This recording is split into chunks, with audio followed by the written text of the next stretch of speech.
At the beginning of my trip, I knew nothing about Brown's Trace. Therefore, I had many questions I needed to answer.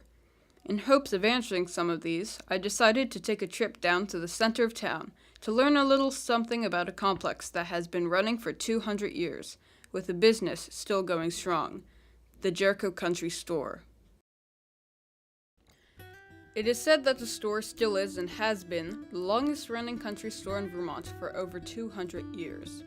Over this time, the store has changed a lot, varying from what the store sold to the structure itself. It all started back in 1807, when Pliny Blackman first opened the store. At the time, the store was comprised of just one story and sold only things like flour, molasses, farm materials, sugar, and other things that represented just the basics. Throughout the rest of the century, the ownership changed multiple more times. One of them was the Dessos, who took ownership of the store in the late 1960s. They had established themselves as the most beloved people in town at the time. I think one of my best memories of here is Dessos General Store. Lil and Jerry were really very much the father and mother of the community. We felt we both taught and were sometimes away during the day, but we often found out things about our kids from talking to Lil, and she kind of watched out for everyone, and it was and still is to this day, such a welcoming place for the community. Everything was done with barter. You brought in their furs, and they would trade them for flour and sugar, and that's how most of the business done. Looking around the store now, you can see the outsides of it still look the same as it might have 100 years ago after the fire. But looking inside, you can see that the contents of the store have, on the contrary, changed dramatically. The owners have even added a deli by the far side of the store. We asked the current owner, John St. Armour, what he thought about these changes. I think really, there's been a drastic change, the last 20 or so years. I mean, before that, the store really served as, the hub of the center, and it sold pretty much everything. Because there were no Walmarts really, 30 years ago. There wasn't Home Depot, so this store had really everything imaginable. It had hardware, it had, upholstery, it had groceries, it had animal feed. It really had everything, but really with the advent of, the Home Depots, the Walmarts, all the convenience stores, the big box stores cropping up everywhere, we've really had to, people started going elsewhere, they could get it cheaper. So we really, the past 20 years, 10 years really, the store's kind of shifted its focus to really, on-the-go foods, deli subs, hot foods, like a few real staple grocery items, milk, breads, cereal, stuff like that, but it's not jam-packed full of everything like it used to be. It's really, a glorified, old-fashioned convenience store now. That's what it's become. When learning about that aspect of Brown's Trace, I realized that I had in fact learned what small family-owned businesses were like, but I wasn't satisfied. I still didn't quite have the bigger picture. In the next part of my trip, I wanted to take a step back to the residential parts of Brown's Trace in order to get a sense of the community. Looking around Brown's Trace, I wanted to know what the people felt about the community and what the atmosphere felt like to them. When I asked the locals questions like these, I realized the majority of them talked about how it has changed. The trees were, you could almost reach out and touch them, and it was just a beautiful, beautiful place. Over time, the way they grade the roads, the way the weather affects them, the way everything, the road gets wider and wider and wider. They cut trees down, and when they dig the ditches, they kill the roots of the trees. There's sidewalks in Jericho Center, which makes for much safer. You know, when we first were here, there weren't sidewalks. Apparently, a long time ago, there were sidewalks.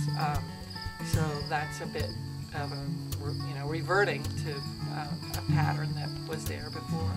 The road has been changing a fair bit over the 20 years. I noticed the traffic is much more, it's much busier now than it was 20 some years ago, and I'm sure the last 50 years it's really ballooned. The year before we came, I think it was just the year before we came, maybe 2 years, is when the road was paved. It had been dirt up to near that time. And the two buildings next door, which are now a church office building and the community center, were the Jericho High School. And right before we came, they just moved into Mount Mansfield Union. So the high school was here, and the road was not paved, and that was immediately before we came. But we heard about those things. And the road around the green was not paved. That was only paved, say, maybe 15 years ago or so. So that was dirt most of the time. To further show one of the changes, the disappearance of farms, the Jericho Country Store had been selling animal feed all the way up to the 1960s when the Dessos owned the Jericho Country Store. But then it stopped abruptly when the current owners started running things in the beginning of the second millennia. The next part of what I wanted to know from the residency of Brown's Trace was what it must have been like to live in the old times of Jericho. We didn't have video games. I remember when we first got a television, there wasn't much to watch.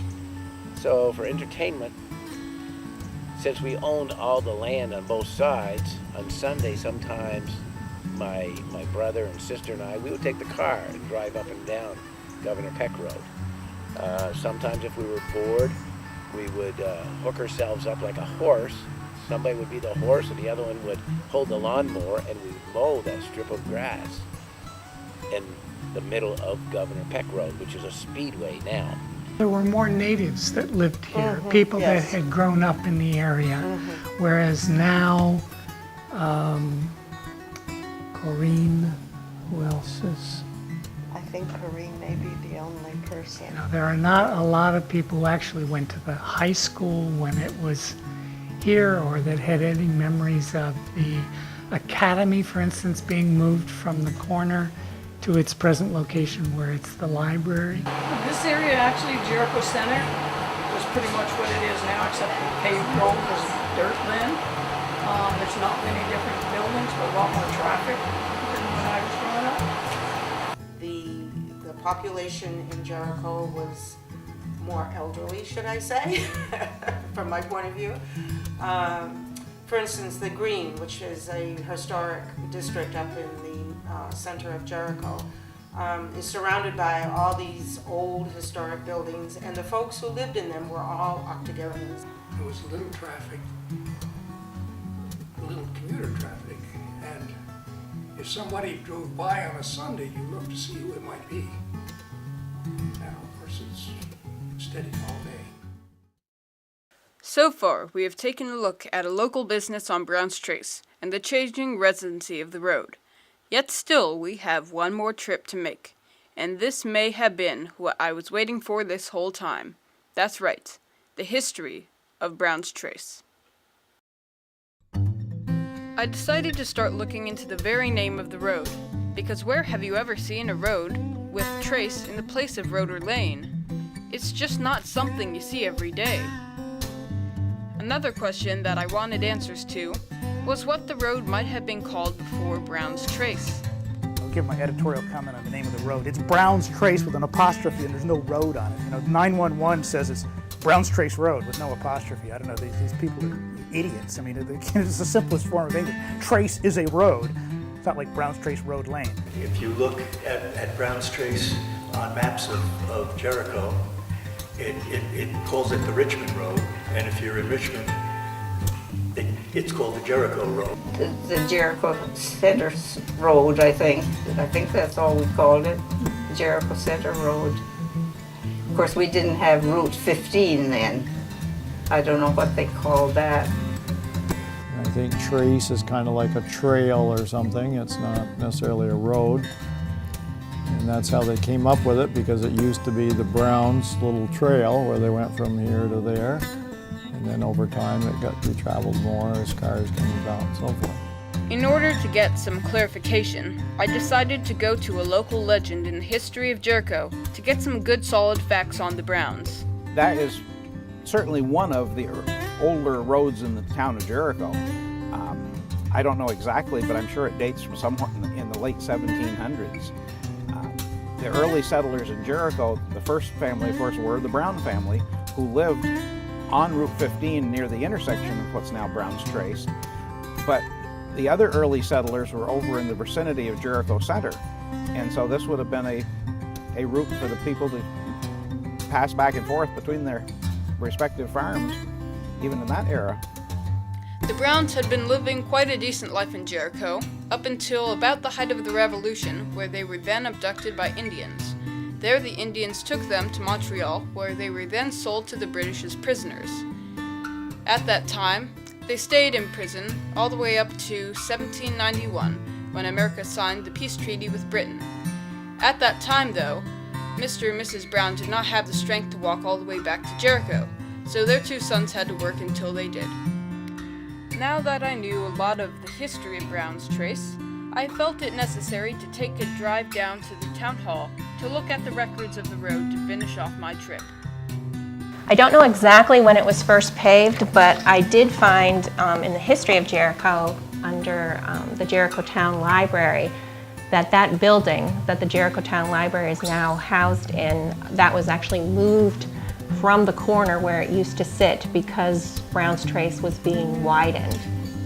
And so I'm guessing it was probably somewhere around 1955 that the road was paved. The building that the Jericho Town Library is in was the old Jericho Academy, and it was a group of residents that didn't want to see the building destroyed, so they brought it across the Jericho Green, and it's where it sits today. Unfortunately, my trip had come to an end, but my want for knowledge hasn't. Looking back on the trip, I saw that I really had seen a sense of change throughout the road, but I had also seen the community and neighborly qualities that truly make this road and Vermont in general the way that it should be and is. And if this community stays the way I've seen it as, then I think Jericho will be heading in the right direction for many years to come. This has been another episode of Memory Map.